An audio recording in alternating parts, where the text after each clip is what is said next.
Saludos a la audiencia a esta hora que se conectan con nosotros a través de La Voz de Imbabura en 89.9 FM. Se han cumplido ya los 100 primeros días de la Asamblea Nacional. Queremos destacar justamente un informe que se ha hecho ya público por parte de la Fundación Ciudadanía y Desarrollo, y pues está ya con nosotros Roger Celi, que es parte de la Fundación Ciudadanía y Desarrollo. Queremos saludarle afectuosamente desde la ciudad de Ibarra, en la provincia de Imbabura. Sé que están con una amplia agenda en los medios de comunicación, dando a conocer los 100 primeros días de la Asamblea. ¿Qué es lo positivo? ¿Qué es lo negativo de la Asamblea? Roger, buenos días desde La Voz de Imbabura. Te saludamos todo el equipo de noticias acá en La Voz de Imbabura. Roger, bienvenido, buenos días.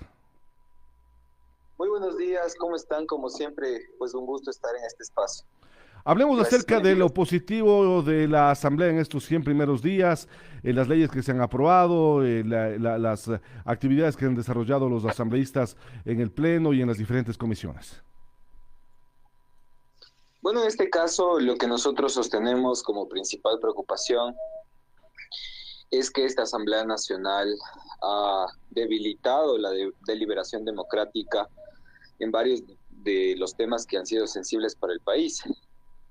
Esto se debe a un sinnúmero de razones, pero principalmente el enviar proyectos de ley económicos urgentes que incorporan temas que deberían ser debatidos a mayor profundidad y con mayor tiempo para que las personas, las organizaciones, las cámaras, los gremios puedan participar adecuadamente y dar sus observaciones, porque finalmente son aquellas personas, gremios y organizaciones que han demandado a la Corte Constitucional la inconstitucionalidad de las leyes. El tramitar proyectos de ley urgentes de manera célere, pues amerita que se cumpla este principio que ha sido vulnerado, el principio de unidad en materia me refiero, en donde pues un tema sí debería ser tramitado con celeridad, discutido, pero no 19 temas como ocurrió en la Ley de Integridad Pública. ¿Qué ocasiona esto? Pues, insisto, que se debilite la deliberación democrática en el trámite de las normativas.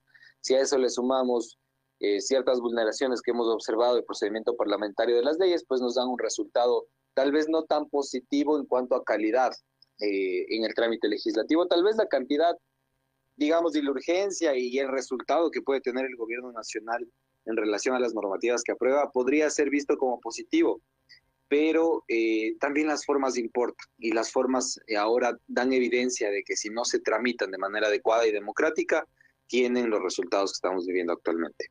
Ahora, Roger, este análisis se le hizo gracias a la Fundación Hans Seidel. Stephen, ¿qué hizo la Asamblea en los 100 primeros días del periodo 2025-2029? Durante estos primeros 100 días, el periodo comprendido entre el 14 de mayo y el 22 de agosto, la Asamblea Nacional priorizó la aprobación de leyes de urgencia en materia económica propuestas por el Ejecutivo. Estas tienen relación y han generado justamente gran debate nacional y hasta una crisis institucional por la forma en la que fueron tramitadas por parte de la Asamblea y por el fondo del articulado aprobado. Varias acciones de inconstitucionalidad han sido presentadas por parte de la ciudadanía, organizaciones y gremios, lo que hasta ha generado que la Corte Constitucional suspenda provisionalmente la vigencia de algunos de sus artículos. ¿Qué podemos decir respecto a esta etapa que vive la Asamblea Nacional?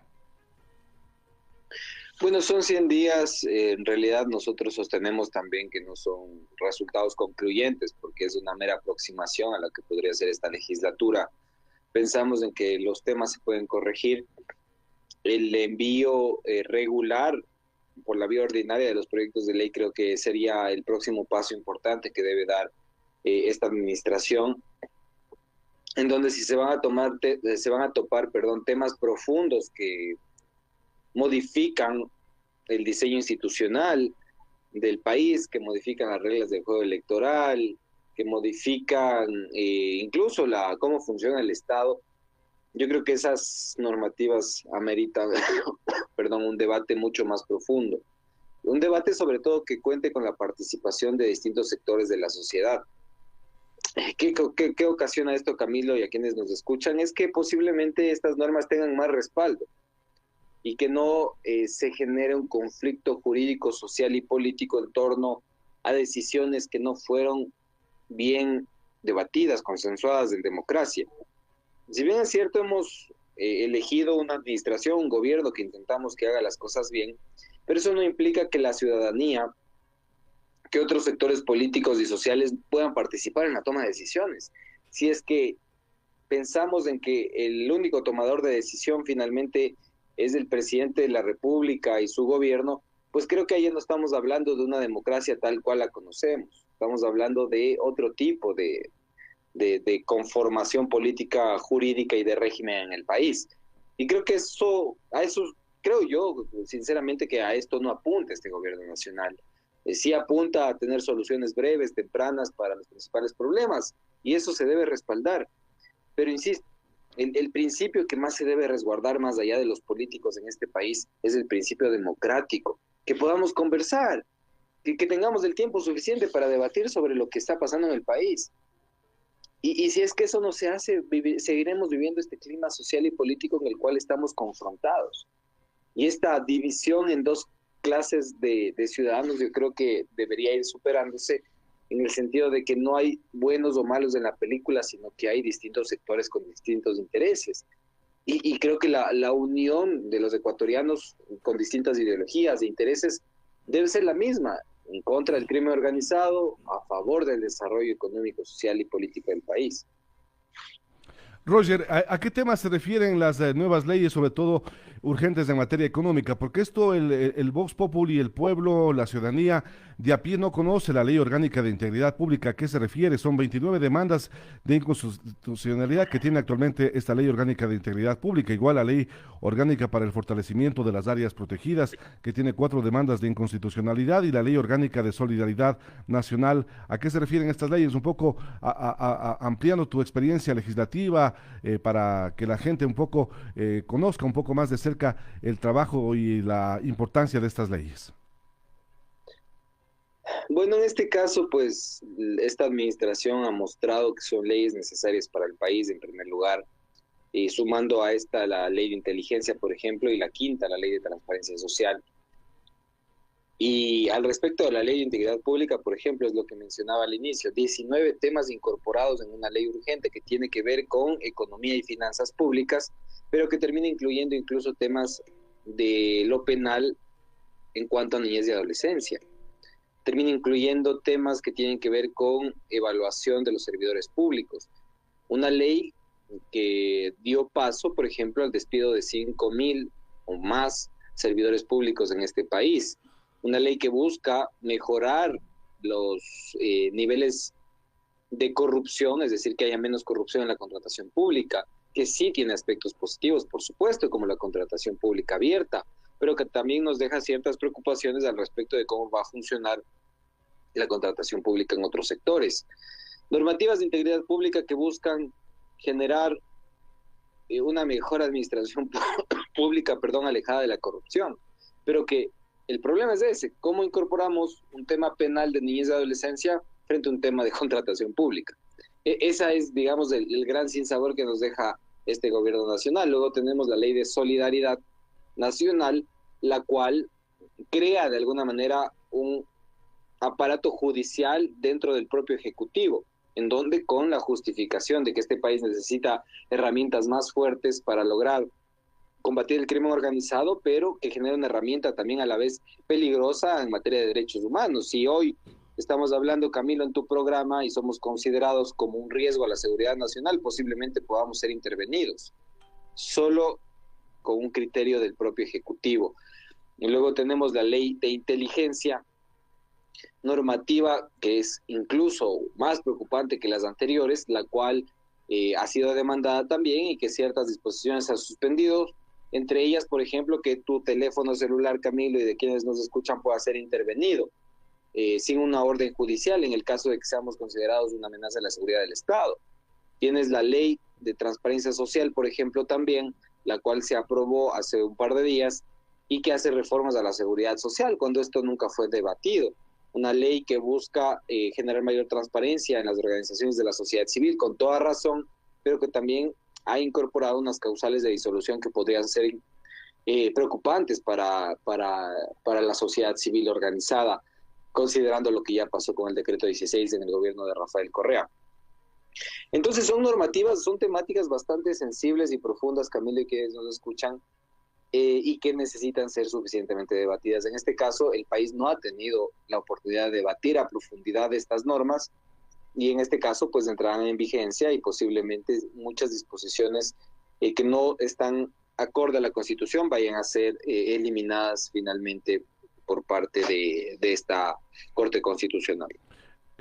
Roger, hay varias preguntas de nuestros oyentes, sobre todo de Otavalo, dice Carlos Sánchez, dice, ¿cómo se hizo esta evaluación? ¿Cuál es el índice de puntualidad en el Pleno de la Asamblea?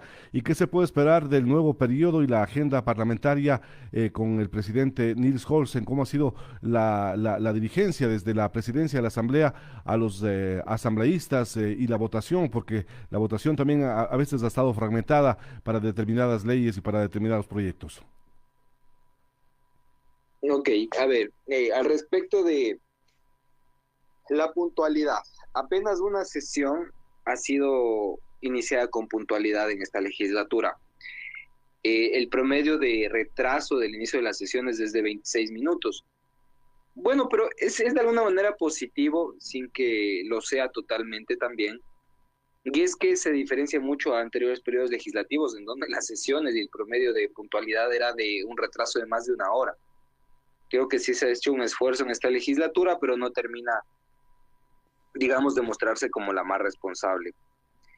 De ahí tenemos la agenda parlamentaria que nos pregunta el querido oyente, y es una agenda parlamentaria que, si bien es cierto, presenta un sinnúmero de temas que serían interesantes para el país, 54 temas, o 53, deja por fuera normativas que históricamente no han sido tramitadas, como por ejemplo la ley de libertad de asociación, la ley que tiene que ver con las pasantías y que a propósito es una disposición de la Corte Constitucional de que se trate, entre otras normativas como la ley de fijación de límites territoriales internos, el Código de la Salud, por ejemplo, entre otras normas que son importantes para este país y que no se topan y ni se toparán, parece, porque no hay voluntad política para ello. La agenda parlamentaria, pues, es muy temprano para evaluarla, digamos, porque han pasado apenas 100 días y normalmente los procesos legislativos duran un año, entonces al año yo creo que se evaluará el avance de cumplimiento de esta agenda parlamentaria. Ahí el dato interesante es que en agendas parlamentarias anteriores, las dos únicas que lograron cumplir en más de un 50% fue la de César Litardo y la de Virgilio Saquicela, y las demás, Viviana Veloz, Henry Kronfle, entre otros legisladores, fue de menos del 50%. Es importante que la ciudadanía esté vigilante sobre la aprobación de los proyectos de ley que tengan estrecha relación a la agenda parlamentaria, porque finalmente si es que no hay, digamos, un cumplimiento por parte de quien propone la agenda, mucho menos se va a esperar un cumplimiento de las autoridades públicas que deberían aprobar estas normas que se van tramitando y entrando en vigencia por parte de la Asamblea Nacional. Son temas realmente complejos. Parece que, y eso es interesante, Camilo, también, que la Asamblea Nacional va mucho más allá del escándalo, del dibujito del legislador o de los ataques que se dan en el Pleno de la Asamblea Nacional. La gestión legislativa es más profunda y sí impacta a los ciudadanos. Es por ello que siempre es importante hablar de la legislatura y de qué resultados nos va entregando el país. Ahora, Roger, hay otra inquietud precisamente desde el Valle de los Chillos. Saludos a nuestros oyentes. Dice, una de las tareas fundamentales de los asambleístas es la fiscalización. ¿Cómo está el tema de la fiscalización y el control político en estos primeros días de la Asamblea Nacional? Bueno, en este caso se puede resumir la fiscalización con una palabra, una fiscalización ausente. No quiero decir con esto que en anteriores periodos legislativos la fiscalización haya sido pues la mejor, la más responsable, pero en este periodo legislativo ni siquiera se puede hacer una evaluación más a profundidad, porque incluso procesos de enjuiciamiento político que eran importantes para saber finalmente los ecuatorianos si es que hay incumplimiento de funciones de ciertas autoridades, por ejemplo la de la ministra de Energía y Minas, de Inés Manzano, un juicio político que ni siquiera fue calificado. Se vulneró el procedimiento parlamentario porque se debía pedir un informe a la Unidad de Técnica Legislativa. Finalmente se hizo caso omiso de este procedimiento, que es normal, y la fuerza de los votos nuevamente logró archivar un juicio político que, insisto, podría habernos dejado una respuesta a los ecuatorianos al respecto de si finalmente la ministra de Energía y Minas ha incumplido sus funciones. Entonces, la ausencia de fiscalización se va notando muchísimo más en esta Asamblea Nacional y esperamos que al menos la posición de este gobierno nacional sea que sus instituciones sean debidamente fiscalizadas de forma responsable. No todo debe terminar en un juicio político, pero sí la ciudadanía, sobre todo en sectores tan sensibles como la salud, la educación y la seguridad, necesitaría respuestas claras al respecto de lo que está ocurriendo en estos sectores. Y de ahí tenemos también una preocupación a nivel de fiscalización, y es que normalmente el porcentaje de respuesta de las autoridades de Estado a los pedidos de información que hacen los legisladores suele ser del 90%. En este caso hemos visto que se redujo al 80% o incluso al 70%, y nos llama la atención de que tal vez la conducta de ciertas instituciones del Estado está haciendo el no entregar información a los legisladores para que no se dé una fiscalización eficiente, responsable y oportuna. Y eso preocupa porque finalmente con quienes quedan en deuda es con todos los ecuatorianos. Ahora, Roger, en los proyectos de ley vemos en este informe de que hay asambleístas que no presentaron gestión. El caso de la asambleísta Pamela Aguirre, 0 proyectos de ley, 0 pedidos de información y 0 intervenciones, igual que Ronald González, Doménica Escobar, también Erwin Mendoza, Graciela Ramírez, María del Cisne Molina y Dominic Serrano, que prácticamente no intervinieron, 0 proyectos de ley, 0 pedidos de información y 0 intervenciones. ¿Cómo se midió esta participación de los asambleístas? Es la primera vez que vemos, Camilo, un caso de este tipo, en donde, en donde legisladores no tienen ni nada de gestión. Es decir, antes hablábamos, por ejemplo, de que hay legisladores que no presentan proyectos de ley. Claro, pero decían, bueno, yo no presento proyectos de ley, pero fiscalizo. O bueno, no presento proyectos de ley, pero estoy participando en el pleno y observando las leyes. Como pueden ver, las cifras no mienten. Hay legisladores que no hacen ni lo uno ni lo otro. Ni presentan proyectos, ni piden información, es decir, fiscalizan. Y tampoco estos legisladores aparecen en el Pleno de la Asamblea Nacional. Entonces, si no cumplen lo básico que debe hacer un legislador, sí nos preguntamos y nos llama mucho la atención sobre qué está pasando en su despacho. Especialmente porque recordemos que los legisladores tienen en su potestad la contratación de 4 personas, 2 asesores y 2 asistentes, y realmente nos preguntamos qué están haciendo estas personas, porque finalmente son recursos públicos de los ecuatorianos que se ven comprometidos en una gestión ausente, en una gestión que no existe. Entonces, Camilo, estos 8 legisladores, pues yo sí les pediría una respuesta al respecto de su gestión. Tal vez sean datos que no están transparentando la Asamblea Nacional y que no conocemos y que deberían ser evaluados. Yo sí invito a los legisladores que aparecen en esta lista a informarnos sobre cuál ha sido su gestión para poder nosotros tener un contraste con la información que presenta la Asamblea Nacional.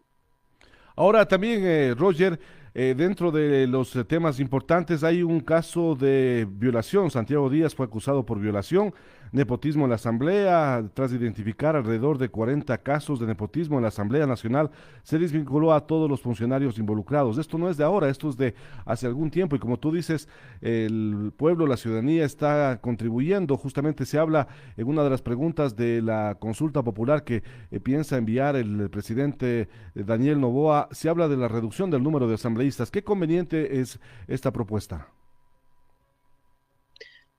No pensemos en personas. Yo les invito a pensar en espacios de deliberación, en curules finalmente.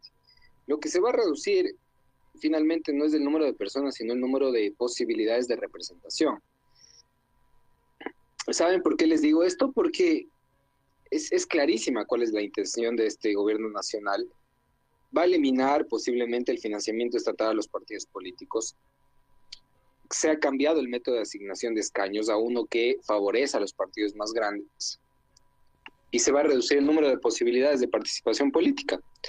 3 cosas que nos muestran un oriente claro, y es la concentración de poder por parte de los grandes partidos.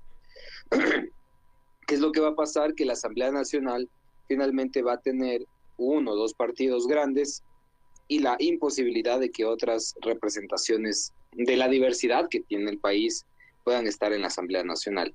Tendremos ya más consolidada esta suerte de bipartidismo que vivimos en el Ecuador, o tal vez ni siquiera eso, tal vez tengamos un resultado como lo está teniendo El Salvador, en donde tienen un parlamento, el cual tiene en su mayoría legisladores oficialistas y una porción mínima de oposición. Eso básicamente en una democracia podría ser complejo, porque no habría un contrapeso a las decisiones del Ejecutivo. Si es que a eso le sumamos que la justicia podría estar cooptada, que las autoridades de control lo propio, creo que tendríamos un Estado hiperpresidencialista que se estaría orientando no hacia la democracia, sino a otro nivel de gobierno. Y digamos, tal vez, y hay que decirlo, Camilo, podría ser muy popular, porque la ciudadanía actualmente nos dice, bueno, y la democracia no está funcionando, entonces vamos a un modelo de gobierno mucho más fuerte, pero que finalmente podría traer consecuencias nefastas para este país. Veamos qué pasa. En ese sentido es una propuesta que es popular, evidentemente, pero que no va a tener un gran impacto positivo, Camilo. El principal argumento de la administración es que genera un impacto positivo en el presupuesto general del Estado, pero hay que decir que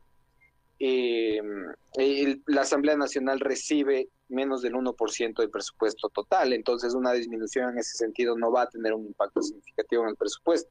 Así es, en el tema pero económico. Sí lo va a tener en la representación y en la deliberación democrática, y es algo que yo he venido sosteniendo, y es, si es que se reduce el número, si actualmente con 151 legisladores no hay deliberación democrática, mucho menos va a haber con 70 legisladores. Creo que estaríamos frente a un país que no debate los problemas, que no debate sus soluciones también. Ahora, Roger, hay un tema muy importante que nos hacen notar también nuestros amigos de acá del sector de Yacucaya y algunas preguntas. Dice, ¿qué pasa con la formación política que tanto se habla de los partidos y movimientos políticos? Porque se habla de elecciones primarias, pero al final no hay rostros nuevos, no hay gente nueva que esté liderando justamente las ternas para las próximas elecciones seccionales de alcaldes, de prefecturas que ya se avecinan también. Hay también una falta de motivación a las nuevas generaciones para ser parte de las próximas elecciones y la formación política que tanto se ha hablado, pero que lamentablemente no se ha venido desarrollando por parte de los partidos políticos. Bueno, hay varios matices que hay que ir evaluando. Bueno, el primero de ellos, y es algo que yo le he venido sosteniendo también, es que se necesita un debate al respecto de la posibilidad de que haya más de una reelección para los legisladores. La Asamblea Nacional sí es un órgano eminentemente político, pero también necesita continuidad o consistencia o inteligencia institucional o incluso inteligencia política a la hora de ir tramitando distintos temas que no son a corto plazo, sino son más profundos y son a largo plazo. Los legisladores actualmente hay muchos de ellos muy buenos, sabes tú, Camilo, que ya han agotado sus dos posibilidades de participación en la Asamblea Nacional y que posiblemente podrían seguir aportando, pero que esta restricción al respecto de una posible reelección no es posible. Es un debate que creo que hay que tener. En este sentido, pues, la formación política que se le pueda dar a un legislador en la organización política, pues, tiene una fecha de vencimiento. Yo creo que es una de las razones también por las cuales las organizaciones políticas no están muy interesadas en generar procesos de formación mucho más consolidados, porque finalmente los legisladores se van a ir porque no pueden seguir participando. Ojalá y al menos las organizaciones políticas, considerando esta barrera o dificultad que se tiene a nivel legislativo, puedan ir formando cuadros que vayan con esa experiencia legislativa yendo también al ejecutivo municipal o a las concejalías también. Yo creo que es principalmente eso. Al respecto del cambio generacional, si bien es cierto, las reformas al Código de la Democracia han dado mayor posibilidad para que jóvenes participen, la agenda juvenil tampoco se ha visto representada en esta Asamblea Nacional. Lo que quiero decir, Camilo y amigos, es que no es un tema de aumentar requisitos, no es un tema de generar cuotas, no es un tema de generar mayor burocracia en la participación política. Es, Camilo, que los partidos políticos se sienten a hacer su trabajo y comiencen a discutir, a debatir, a formar, a formalizar, a profesionalizar la política.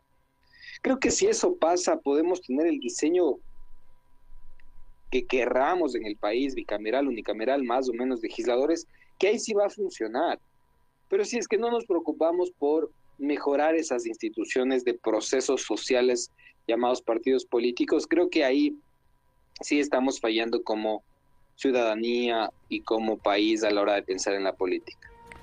Gracias a nuestro invitado Roger Celi Pérez, coordinador del Observatorio Legislativo de la Fundación Ciudadanía y Desarrollo. Finalmente, Roger, ¿cuál sería tu calificación para estos 100 primeros días de la Asamblea y quiénes son los asambleístas que se destacan en estos primeros días? Bueno, en este caso, la Asamblea Nacional ha hecho un trabajo, digamos, el mínimo que podía hacer. Nos queda debiendo en cuanto a deliberación democrática y a calidad en el proceso de formación de la normativa. Nos queda debiendo en fiscalización y control político. Y hay muchísimos legisladores que sí destacan por su participación, intervenciones en el Pleno. Hay legisladores también que han hecho un gran trabajo a la hora de votar, de reflexionar y de debatir, pero siguen siendo el mínimo. Creo que cuando se cumple un año podemos ver con más claridad cuáles son los legisladores que destacan por su buen trabajo, porque siempre los hay. Y ojalá se vaya pensando en que los mejores legisladores puedan tener más oportunidades de seguir participando en la legislatura. Gracias a nuestro invitado Roger Celi Pérez, coordinador del Observatorio Legislativo de la Fundación Ciudadanía y Desarrollo, que hizo público este valioso informe con la colaboración de la Fundación Hans Seidel Stiftung. Vamos a nuestra primera pausa. Luego del segmento de las entrevistas tendremos más información de carácter local, regional, nacional e internacional a través de la Voz de Imbabura. Descargue la app y escúchenos también en su teléfono celular en el Ecuador y el mundo entero. Es la Voz de Imbabura y las noticias. Inicio espacio publicitario. La Voz de Imbabura. Llega a la Expo Lago